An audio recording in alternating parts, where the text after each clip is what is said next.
ladies and gentlemen. It's my great pleasure and an honor to welcome you today on this keynote lecture by Olav Sorenson. I'm sure that many of you already know him, but just to very briefly to introduce him and his lecture. So Olav Sorenson is a professor of strategy and sociology. He's also the chair of Joseph Jacob Center in Entrepreneurial Studies, and he's also the director of Price Center for Entrepreneurship and Innovation at the Anderson Graduate School of UCLA.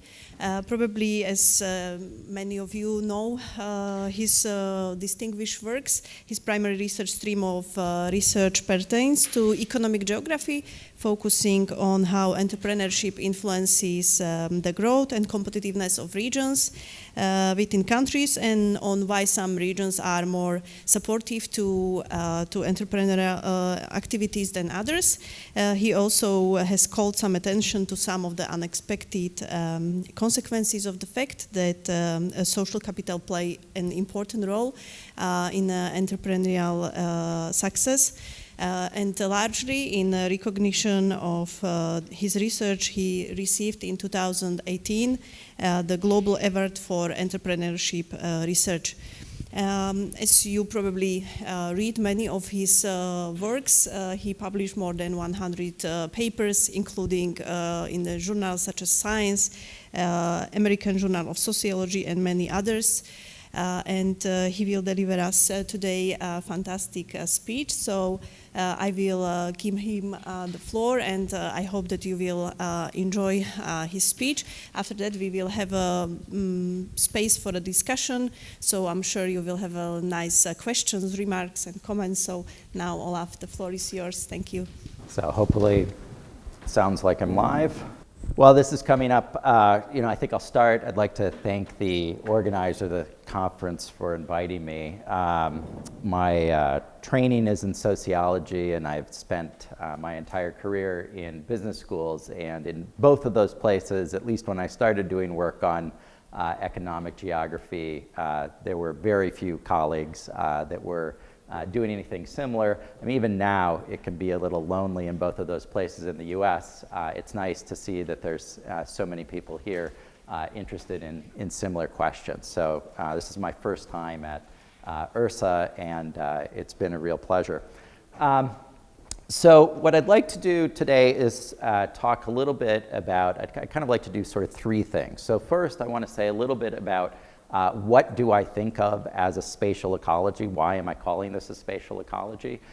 Second, I'd like to talk about what do I think are a couple of important unanswered questions from this kind of perspective. And then last, I'll sort of tease with some empirical work that I'm working on right now. We have some preliminary results that I think are interesting with respect to what I'll talk about in the first two parts. So, just to kind of get this started, I mean, what has been a really motivating question, and a lot of my research has been thinking about why do we see more entrepreneurship in some places than others? Of course, one thing that's been really central, I think, to me was, I did my PhD at Stanford during the kind of burgeoning of the dot-com bubble. The Netscape IPO, which many people use to kind of date the beginning of the bubble, happened almost exactly halfway through my PhD program at Stanford. But I spent a lot of time in graduate school reading sort of classics of economic geography. So, in a lot of ways, my sort of thoughts and approach to this have been as motivated by thinking about why do we see places like Detroit as the capital of the automobile industry, as Silicon Valley as a capital of the tech industry. I think increasingly, the sort of importance of entrepreneurship has also been pointed out or kind of seen more broadly. This is some interesting research that's been done recently by Scott Stern and one of his PhD students, Jorge Guzman.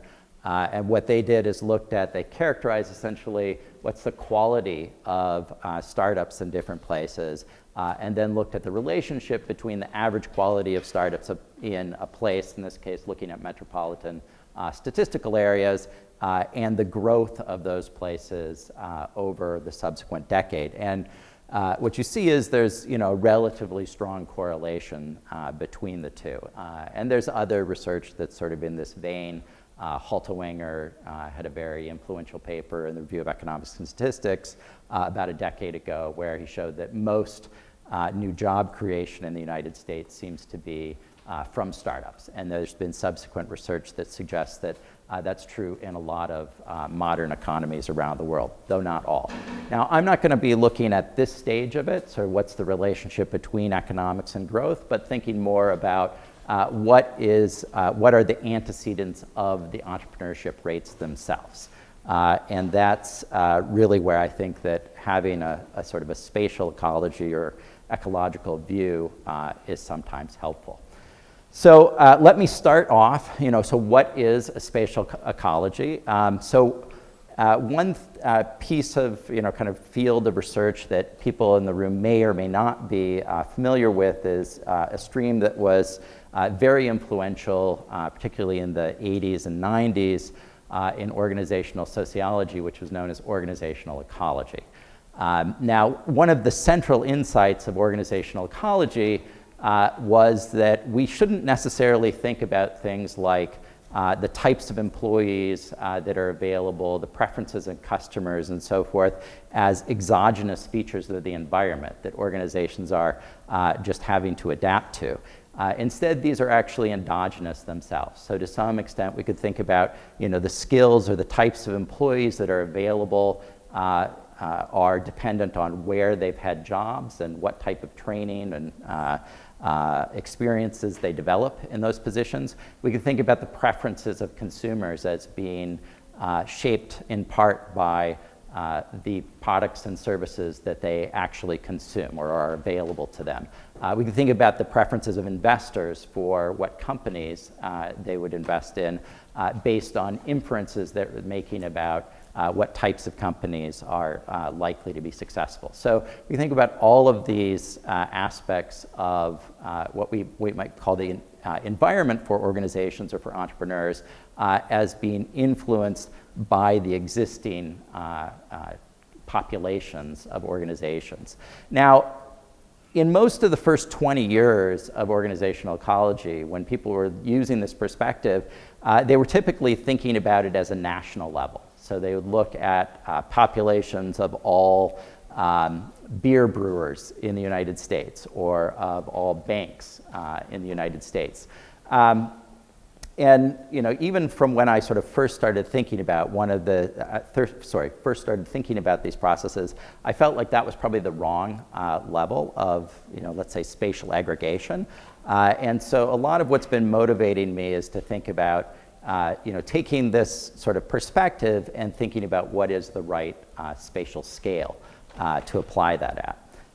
In that sense, it's very similar to what, if you were looking at the kind of biological literature on ecology, there's a very large literature on spatial ecology in biology and thinking about how populations of organisms interact depending on where they're actually located. So what do I mean by spatial ecology? I'm really thinking about, well, how is entrepreneurship distributed spatially, and to what extent is that dependent on the populations of organizations that currently exist in those places. So one of the first studies that I did in this, although I don't know if I would have called it a spatial ecology at the time, was a paper that I published back in 2000 in the American Journal of Sociology. And the question there was really the geography of footwear manufacturers in the United States. And one of the things that I found interesting about that is if you looked at a map of the footwear industry, you would see that it was incredibly stable over time. So from 1940, which was the beginning of the period that I was looking at, to 1989, almost 50 years, you would see very little change in the locations of where footwear plants were located. Now, in one sense, you might say, well, that's not surprising. Maybe these are basically just the same plants that have been operating continuously for 50 years. But that's not the case. There were a little over 1,200 plants in 1940. Between 1940 and 1989, there were roughly 5,000 entries and exits. And these weren't entries and exits going into the same physical locations and simply, say, reusing the equipment and facilities. These were actually, kind of new organizations to be created, existing organizations failing. And yet, they repeatedly would come up in the same places. Now, one sort of reasonable response to that would be to say, well, maybe these are really good places to have shoe manufacturing for some reason. There are economic advantages to being in these places.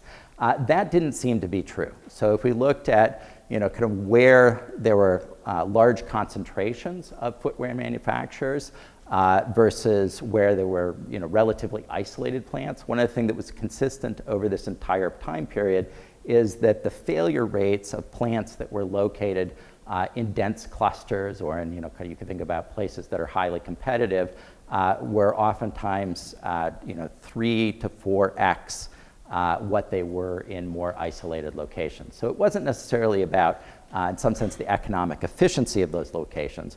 What led to the persistence is the fact that entry was even more concentrated in where the existing plants were than exit. So you would have these entrepreneurs in the footwear industry starting their businesses in exactly the same locations or right next door almost to where the prior industries were. So, at that time, I thought that was an interesting fact. I mean, one of the, I think, implications of that fact is that it turns out that these clusters of firms in a particular industry can persist for long periods of time, even when they're maybe not economically efficient. So for example, we did some simulations and showed that although the industry was dispersing geographically, if you looked at the rate at which it was dispersing, it would probably take 90 to 100 years before the failure rates would reach equilibrium across the United States. But I think the more interesting thing, and one of the things, and really what I'm going to focus on here is thinking about, well, why is it that entrepreneurship was so much higher in these locations where there were existing plants than in more isolated locations?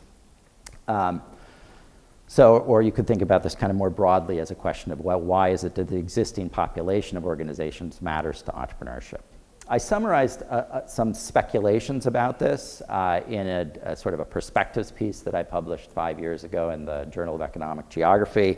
But basically, I argued that I think there's 3 types of processes that matter. And the kind of main argument to this is that we're likely to see more entrepreneurship in areas when, kind of 3 things are true. The first is obviously that there are more firms of a particular type there, and I'll come back to kind of why that's important. The second is that I think we're likely to see higher rates of entrepreneurship when the current population of organizations has smaller average size. So in places where you see lots of small firms, you're going to have more entry than when you see a few large firms. And likewise, you'll have higher rates of entrepreneurship in places where there are lots of young firms. Rather than thinking of this as a culture of entrepreneurship, which I think is sometimes what people will kind of attribute places to that have these persistently higher rates of entrepreneurship, I think of this as being a structural feature of the current set of organizations. So what are the 3 processes? So the 3 that I think are important to generating this type of effect. The first is what are beliefs about entrepreneurship in the area? The second is sort of information to information, or you can think about know-how. And the third is the availability of resources, and I'll provide some detail behind each of those. So what do I mean by beliefs about entrepreneurship? So one of the things that was really interesting when I was doing the shoe industry study is I wanted to try to understand a little better, kind of what was happening in the processes. So I went out and found every biography that I could of a founder of a shoe company in the United States. I think I found about 26.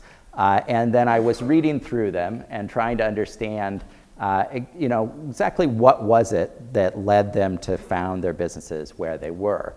And while there wasn't a lot of discussion in those biographies about, sort of what we might call location choice, one thing that really stood out is in almost every single one of them, there was a portrayal of what I would call like an aha moment, where they described, seeing maybe some peer that they knew who was managing another shoe factory, who went off and started their own business, and they said, hey, if he could do it, why can't I could do it? I say he here because, in 1940 in the shoe industry, it was all men starting these plants.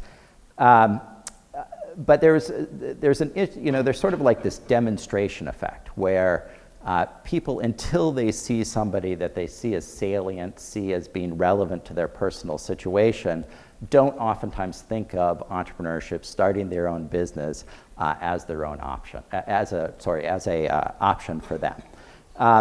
And we've seen now, I think there's been a fair amount of research that confirms this in a number of ways. One study that I quite like is this paper. I wish I'd written it, but this is Jesper Sorenson, not me, but Ramananda and Jesper Sorenson, who are both co-authors of mine on other papers, wrote this very nice paper that was published in Management Science in 2010. And essentially what they did is they looked at, what was your likelihood of becoming an entrepreneur depending on whether you've been exposed to somebody else who had been an entrepreneur in the past. So the design here, these are all employees, current companies. So if you think about who the entrepreneurs are in these companies, the peers that they're being exposed to, these are probably failed entrepreneurs, right? Because now they're actually employed for another company. And what you consistently see across almost all of these cases is that the green bars are what's your likelihood of becoming an entrepreneur if one of your peers at work is an entrepreneur. The red bar is if you don't have any peers at work who are an entrepreneur. And particularly in smaller firms, you see a fairly large, what I would say, influence effect, where having a peer who is a former entrepreneur fairly dramatically increases your likelihood of becoming an entrepreneur. Now, they do a lot of nice things in the paper. You might still worry that part of this is just a sorting issue. Maybe part of it is that people who are likely to become entrepreneurs find themselves employed in the same types of particularly small companies. But this is held up even in more recent field experiments. So there was a nice field experiment at Stanford where they randomly assigned groups of students a mentor who either was a former entrepreneur themselves or who was a business person but not an entrepreneur. And what they found was that those groups that were randomly assigned an entrepreneur were 30 to 40% more likely post-graduation to start a business themselves. So I think there really are kind of quite strong peer effects involved, or those aren't necessarily even peers, but sort of modeling effects involved in your likelihood of becoming an entrepreneur. So if we think about how that relates to the population of firms, populations where there has been more entrepreneurship, so populations where there's lots of younger firms, are likely to then have continued rates of entrepreneurship because you have more individuals being exposed to other entrepreneurs in the area. So the second part of this is thinking about access to information or know-how. Here, there's a very large literature that's actually spanning sociology, management, economics, on the topic of what is oftentimes called spin-outs. But what is meant by spin-outs here is that an individual who worked in an industry, say the semiconductor industry, goes and founds a startup in the same industry. It's not that there's necessarily an ownership relationship between the what is oftentimes called the parent company and the progeny company, but simply that the founder had worked for an incumbent organization in the same industry prior to starting their firm. Across all of these kind of literatures in sociology, management, and economics, they find that companies that are founded by these spin-out entrepreneurs or people that have experience in the industry tend to do better. Now, what's an open question, I would say, in this literature is exactly what is the information that they're bringing with them that allows them to do better. So some of these papers argue that it's about technical information. If you're in a high-tech industry, imagine you're in semiconductors, maybe there's real technical knowledge that you bring with you on innovation that you're bringing to your new company, and you're able to make use of that at that company. But some of the literature suggests that what's being brought with you is more organizational knowledge. You could actually bring like a blueprint of, how do you hire people, how do you organize a startup company, how do you grow early sales. And so a couple of papers, one in particular that's by Damon Phillips and Jesper Sorenson, is quite interesting because it shows that entrepreneurs who are coming from small firms in the industry are not only more likely to start firms, but when they start those firms, they're more likely to be successful. One reason that might be true is that they have better organizational blueprints. There's a very nice paper by Marianne Feldman and Toka Reichstein that came out more recently that even shows that these spin-off companies are likely to adopt many of the organizational practices of their parent companies. So the same type of HR model, for example, that their parent company had. Although they don't tie that to performance, that's consistent with the idea that part of what might be accounting for this performance difference is having a better organizational blueprint when you're starting. So again, this is a case where, being in a situation where maybe the founder has prior experience in a younger firm or a smaller firm might give them a better, you could say, know-how base or information base for starting a new company. And the last one is availability of resources. Now, there's lots of ways in which I think the resources in a environment or an ecosystem are dependent on organizations. So one that I've studied extensively is venture capital. And venture capital is very much a local business. So whether or not organizations, startups are able to access venture capital usually depends on whether or not there's a local population of venture capital firms. So this is looking at what's the likelihood that a company gets funded by a particular venture capital firm as you move further away from where the venture capital firm is located. And so, your odds, this is conditioned on getting venture capital funding. So all of these companies are funded. If you're right across the street from the venture capital firm, you have about a 4% chance of being funded by that firm. By the time you are 100 kilometers away, that falls down to more like 0.6%. So it's a really rapid drop-off. A lot of venture capitalists talk about the 1 hour rule. If it takes them more than 1 hour to get to a company, they probably won't invest in it. But I think actually for most startups, venture capital is only a really small set of the startup world. I mean, it's hard to say exactly, but it's certainly less than 2%. It may be less than 1%, even in the United States. I think the bigger resource, and the one that may even be more dependent on the organizations in an area, are employees. Right? So almost every startup needs to find other employees, ideally employees that are skilled in the industry or in the technology that's being developed.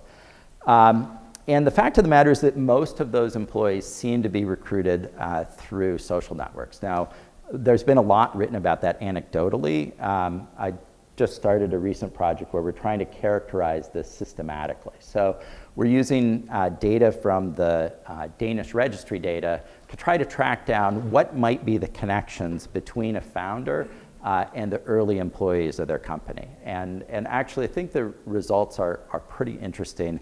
The one that really stood out to us is that in 37% of the cases, the early hires, so these are the first 50 employees hired by startup companies in Denmark, 37% of those early employees were former coworkers of a founder. Right? That's an extraordinarily high number. It's about 50 times what you would expect by chance. If you look at, to make some assumptions about what the local labor market might be and who else they could have hired in the same industry. 5% are former coworkers of family members of the founder, which also is about 10 times more common than you would expect by chance. So There's, to be clear, these are probably lower bounds on the importance of social networks, because there's lots of types of relationships that we're unable to capture in the registry data. If two people happen to play on the same sports team, or maybe even have children that go to the same school, those are hard for us to track. And so these are really the types of relationships that we're able to track. Mostly family, classmates in high school or college, or former coworkers. So, again, if we think about, where are the best sort of pools of employees likely to be, they're going to be in places that have large concentrations of firms in the same industry, and likely in places that have smaller firms in those industries. Because, again, I want to come back to this idea that, skill acquisition, I think, is largely endogenous to employment histories. And so, the people who spend careers at small companies develop different types of skill sets from those that are working for large companies. So whether they like it or not, if you work for a small company, you're developing a broad range of skills, whereas most large companies are really looking for people that have a relatively narrow expertise, but very deep expertise. So the better pool of employees for startups is also likely to be in places with particularly small companies. All right. So those are what I think are the three main kind of classes of reasons why the kind of organizational ecology matters. What that doesn't tell us is why this should necessarily be local. And again, a lot of the early work on organizational ecology really thought of populations at the national level. But I think the reason why this is local is twofold. So one is networks tend to be highly local, right? A lot of these processes are relational. It's about who you're meeting on a day-to-day basis, having a relationship, friendship, perhaps former coworker relationship with somebody. Those tend to be localized. And the other thing that's important then to making these ecologies local is that founders themselves do not move, or they rarely move. So this was actually, I think, one of the, for me at least, a fairly big aha moment. So when I was in graduate school, actually the first thing research project I ever tried to do that I would classify as kind of economic geography, was trying to do a location choice model for entrepreneurs. And so the idea was we went out and we surveyed a bunch of entrepreneurs in something that at the time was called the multimedia industry, no longer exists. It was basically pressing CD-ROMs. And we got a pretty good response rate. We got about 30% of all entrepreneurs in the industry to respond to the survey. And then when we went to think about analyzing the results, what actually accounted for where these entrepreneurs decided to locate their firms, we realized that there was no variation on the dependent variable. So 96% of entrepreneurs simply started their firms where they had been located at the time and didn't consider any other places. Now that sort of threw a wrench in the research project and led us to, sort of reconsider the way we were thinking about the problem. And quite frankly, we didn't really understand it when we first saw the results. So we went and met with several of the survey respondents and did some kind of interviews with them to talk with them about the process. So one of the first that was really stuck out in my mind was this entrepreneur. We met him. He had his business in a garage behind his home. On his desk, he had a lot of these like chiclet style, diskettes that were popular at the time, 3.5 inch. I had, rack mounted CD-ROM writers behind him. And we were asking him, well, why did he locate the business where he did? And at first he seemed a little confused by the question. Then he said, well, I put it here because, my wife was worried about there being a mess in the kitchen. So he had completely misinterpreted the question. He thought we were asking about why the garage instead of the main house. It never even occurred to him to locate his business someplace else. And when we started kind of pushing, he came back with what, in retrospect, were completely reasonable responses. He's like, well, my wife has a job here, my kids are in school, why would I think about moving anyplace else? I thought this is an interesting business to get into, but, I never thought about other possible places for it. And in fact, I think this is really, quite general. And so Michael Dahl and I have done a series of papers to try to kind of characterize this more systematically. And we find that across lots of different types of groups of people, whether we're looking at entrepreneurs themselves, technical employees, think engineers or programmers, or even the general population, people are very resistant to moving, and especially resistant to moving for jobs. So one way that you could look at this is we could think about, well, what proportion or what's the kind of relative strength of different predictors of where a person is likely to locate when they change jobs. So this is looking at a subsample of scientists, engineers, programmers, basically STEM professionals. And the biggest driver of where they're likely to take their next job when they change employers is wherever their current home is. Even if we sort of move past that, if they do move, they're likely to move maybe closer to parents or move to places where their high school classmates live. You might think that those could be a group of friends. They're even more likely to return to places they've lived in the past. Expected income is quite a ways down on the list. So when they're choosing a location, they're not typically choosing a location saying, well, this is the place where I could earn the most money. Another way that we've thought about kind of characterizing this is to think about, well, how much difference of income would you need between two jobs to get you to move a certain distance? So to convince somebody to move sort of twice as far away from their parents would require an increase in income of almost $12,000, $13,000 a year. And this is in a sample where the average income is $68,000 per year. So it's a pretty significant raise that you would need to have. Now, I will note that we've done some analysis, and there's actually some heterogeneity in the effects here. So not everybody considers being near their parents to be positive. There's clearly a small portion of the population that actually considers it a negative, but this is the average sort of across the population. So that's basically the story about why I think spatial ecology matters. There's these different processes that sort of mean that the local set of organizations strongly influence who's likely to become an entrepreneur, who's likely to have access to the knowledge and resources to be successful as an entrepreneur, and they tend to stay put.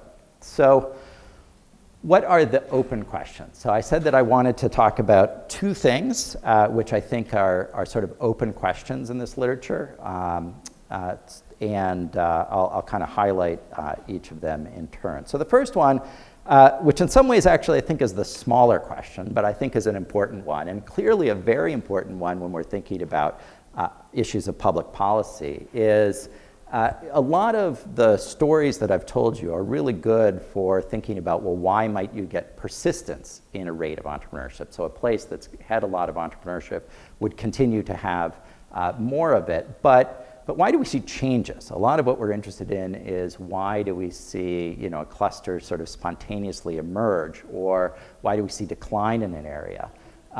It's really interesting. One of the early books that I read, which I think is still a classic, is Annalise Saxenian's Regional Advantage. And one of the things that's super interesting about that book, especially reading it now, is that she's contrasting Silicon Valley, which is the model of the dynamic startup economy, to Boston, which is supposed to be the staid, kind of ossified, old economy that's just unable to innovate. Yet if you went to Boston, or specifically to Cambridge today, in fact, you'd probably be hard pressed to say that it is any less innovative than Silicon Valley. I mean, if you walk around between MIT and Harvard, it's filled with startup after startup, maybe punctuated by a research lab or a venture capital firm, it is every bit as vibrant as Silicon Valley. And that change happened in a surprisingly short period of time, right? Saxenian did her research in the 80s, and I think, even at the time, even in the early 90s, I think it probably would have been a fair characterization. But already by the early 2000s, the situation had really started to change. So what is it that allowed for this kind of rapid emergence? So again, I think part of what I'd like to do here is kind of think about how certain types of events might be related to these different aspects of the organizational population. In particular, I think one that is potentially quite important is to think about the loss of existing, kind of large employers. So in the case of Boston, one of the large employers that was active, it was still a very large employer even into the late 1990s, was Polaroid. So this is Polaroid's headquarters on the Charles River, and it employed literally hundreds of engineers. But as digital photography replaced film photography, first Polaroid declined and eventually failed. And essentially, if you sort of think about this, the term that we would probably use in the biology literature is this is a type of resource release, right? There were a whole bunch of resources, particularly human capital, that was being sequestered, in a sense, in Polaroid, not necessarily for the most productive purposes as kind of time went on, that were all of a sudden released into the environment. And we see this, I think, story in many different places. If you look at one of the most innovative places in Canada, it's Waterloo. Waterloo is interesting. It was the headquarters for Research in Motion, which most people better know as the BlackBerry.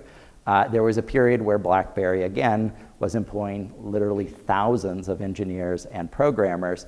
And then, the iPhone came out, and nobody used the BlackBerry anymore.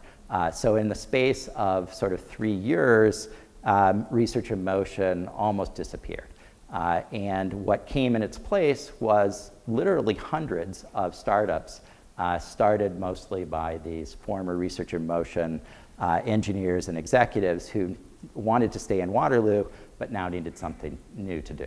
And so I think that this can be a really powerful process. Now, obviously, both of those cases are anecdotal, but I'll come back to this, thinking about this more systematically in a few minutes. You can also imagine that this can happen the opposite direction. So, Detroit, which at the turn of the sort of 20th century, from the 19th to the 20th century, was one of the most entrepreneurial places in the United States. By the end of the 20th century, was far from it. In fact, it was largely a wasteland, although it started to recover a little bit recently. But you can think about the same type of processes, kind of happening the other direction, right? As companies gradually become larger and larger, it becomes harder and harder for a startup to get the necessary employees, even if there are people that are interested in becoming founders in the area. So you get this kind of resource sequestration effect. So that's one idea for kind of relating this kind of spatial ecology to the emergence and decline of entrepreneurial clusters. The other question, and this is one that I've been thinking about more recently, and actually I think is really interesting, is to think about what's the relevant spatial scale. So I think far too much of the research to date, and this is true not just of the research on entrepreneurship, but even thinking more broadly about other research on spatial processes, too much of it has been driven in some sense by convenience by what the unit of analysis, the spatial unit of analysis is that the data happen to be collected at. And what we really need to do, I think, is think about what do we believe are the underlying processes and what's the right spatial scale for those processes.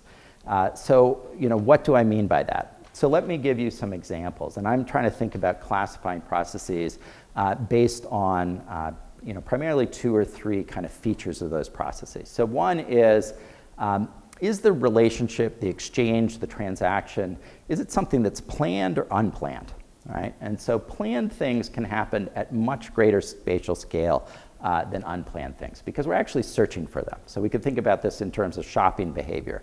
If you knew that you wanted to get a particular bookshelf from IKEA, don't know why, but let's say you did, then you could go and drive an hour away to the IKEA store and pick it up. If you're not really sure what you're looking for, you're probably not going to do that. You're probably not going to, you'll go to something that's a long ways away. Instead, you'll maybe browse some local stores. You could think about this in other types of things. If you're trying to plan a meeting with a friend, you might happily meet with somebody where you're going to travel a half an hour to have lunch or coffee with them. But if you're not sure that you're meeting with somebody or who you want to be meeting with, you're unlikely to just randomly drive a half an hour away to some other neighborhood to go walk around. You're going to walk around, kind of near where you are. So the spatial scale for things that are unplanned is far smaller than for things that are planned.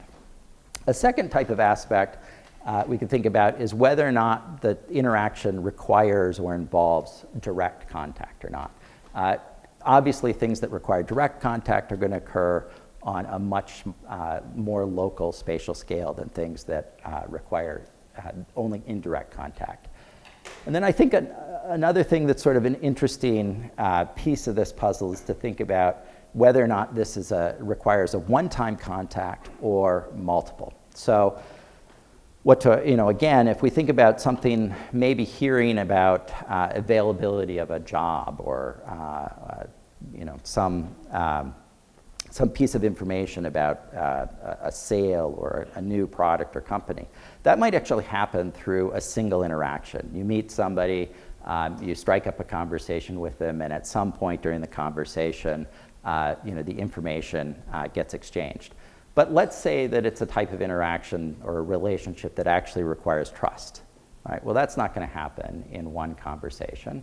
That's going to require multiple conversations. And if this is somebody that you're not already in a relationship with, it means that you kind of need to run into this person almost accidentally or by chance multiple times. Now, that happens, right? That certainly happens with all of us in day-to-day lives. But if you think about who are you likely to run into multiple times by chance, it's people that either live or work very close to you. And so the spatial scale of that exchange is very small. So why does that matter? I mean, and this actually, I think, comes back to some things that Michael was talking about yesterday during his keynote. There's a tendency to talk about like Silicon Valley as if it's one place, right? And this, in a sense, is Silicon Valley, right? But if we look, this is using the same data from Jorge Guzman and Scott Stern that I started with, looking at, well, what is the entrepreneurial quality of the average startup by, in this case, kind of small subunits within Silicon Valley. And you see there's really quite extreme differences. So, if you look down here near San Jose, there's a cluster of really high quality startups. There's also a cluster of high quality startups that are very close to Stanford. But then there's other areas where, the startups aren't that great. We could think about the same type of thing when we're thinking about the importance of, kind of inequality. Maybe part of the reason that we're seeing within unit inequality is because we're grouping together units that really aren't the same. We're grouping together some really, in this case, highly entrepreneurial places with some places that are not so much. Now, how does this, kind of fit with what I just talked about? Well, if we're thinking about planned exchange, it may actually make sense to think about this as one area. If I know that somebody I want to meet with is located in Berkeley or Oakland and I'm at Stanford, it's not that big a deal for me to get on BART or to drive a car and spend an hour and a half getting to the other person. Or maybe we meet halfway in between. We meet at San Carlos and it's 45 minutes for each of us. But if we don't know who we want to meet, if it's just a question of who are we running into by chance, then the spatial scale is probably not even the South Bay. It's maybe not even Palo Alto. Palo Alto is actually fairly big. You'd have to drive to get around it. you know, if this is, you know, kind of the office park area near Stanford, and it might actually be just a fairly small, you know, sort of, let's think 6 block by 4 block area. You could walk this in, you know, 20 minutes. That are people that you're actually fairly highly likely to run into, not just once, but multiple times, right? So to the extent that these, you know, kind of serendipitous interactions matter, we might expect very small spatial scales to be the relevant spatial scales for these types of processes. All right, so now to the teaser. So what am I doing about this? So I think these are kind of interesting questions. And so with Michael Dahl, who's a longtime collaborator, what we've done is we convinced Statistics Denmark to give us data on where everyone in Denmark lives and works, not at the level of the commune, which is the typical level that they give you. There's 100 communes right now after some redistricting in Denmark. But we convinced them to give it to us at the parish level. So there are over 3,000 parishes in Denmark. So let me put a caveat on here. There are pros and cons to using parish level data. So the pro of using parish level data is that arguably these are oftentimes neighborhoods, right, or communities. In the sense that they were originally built around churches. Many of them have been stable for hundreds of years. And they, you know, reflect real patterns of interaction. There are cons, right? If we're sort of putting on our kind of spatial econometrician hat, the first thing we notice here is that, you know, these are not regular units. In fact, some of them are not even compact spaces. So, you know, that's not ideal. But it's kind of a first step, I think, in bringing down the spatial unit of analysis. So what this is showing is we have the data for all of Denmark. This is just showing Copenhagen, and it's showing how Copenhagen has changed in entrepreneurship rates by parish over, in this case, a 30-year period. And, you know, one of the things that you see is there's certain areas that are fairly consistently high in entrepreneurship over this period. You know, two that you know, kind of stand out are Roskilde and, you know, kind of this area right just to the, you know, kind of north of New Haven. But then there are other places that, you know, kind of sometimes pop up or sometimes even, you know, kind of disappear. So that's the variation in a sense that we're interested in looking at. And then what we're doing is we're looking at modeling how the rates of new business starts in those places depend on the characteristics of the population of employers. So thinking about what's the average age of other firms, other employers in those parishes, and what is the average size. So if we look at, you know, the relationship between plant age and size and founding rates, you know, the results are very much consistent with, I think, what we would expect. So places that have larger average companies or plants produce fewer startups. Likewise, those that have older average plants or firms produce fewer startups.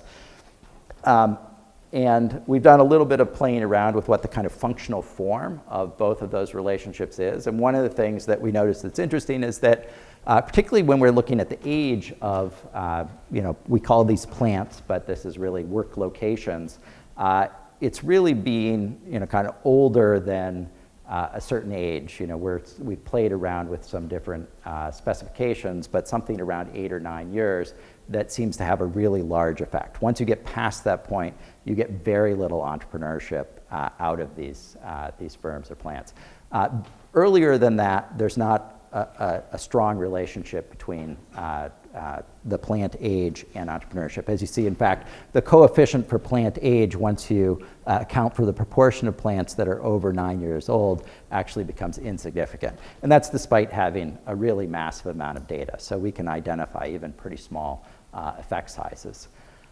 The other type of thing that we've been looking at here is what happens when there is a real change in the organizational population. So as I mentioned before, I think one of the things that's interesting are these events where you have a closure of an existing plant. And so we've been looking at this kind of systematically and saying, well, what happens to the startup rate in the next year when some existing employer closes?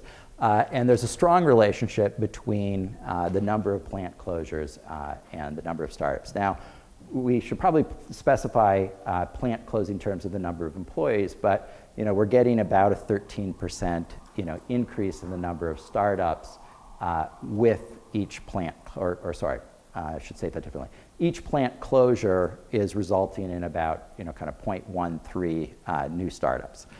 So obviously not everyone that was employed at these plants that closed is starting a business, but at least some of the time, those people that are laid off are starting these new businesses. And that holds even when we account for how the failure of that existing plant might affect the average plant size or the average plant age in that local population. And these are just a couple of graphs. We've been, sort of playing around with a lot of different specifications, try to understand better what the nature of the relationship between plant age and plant size. But we think that this is an interesting one. Perhaps what's even more interesting is to think about think about what's the relevant spatial scale. So one of the nice things is that because we have data on a more disaggregated level of spatial aggregation, we can then look at, well, how does it affect, kind of neighboring areas? So let's say that we look at the plant closing effect.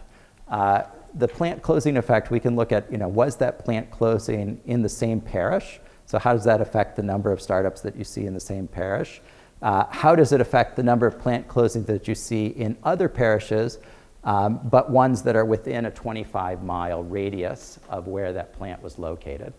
Most of these parishes are adjacent to the focal parish, although some, particularly in urban areas, may be several sort of layers out. And then this last one is a typo. It should say less than, between 26 and 50 kilometers. So we look at, kind of what the effect is in another kind of radius out from the firm that's failing. Really, I mean, we weren't surprised in some sense by the effects themselves, that they're in the, mostly in the same parish. What I think we were both a little bit almost stunned by is the relative magnitudes, right? So if we look at this, the effect size is 100 times larger in the same parish as in those other parishes that are still within a 25-kilometer radius. Nearly all of the entrepreneurship that's happening is really happening in a very tight area. Remember, in kind of urban areas in Denmark, these are oftentimes 8 or 9 city blocks that are accounting for a parish. So it's a really, quite small area.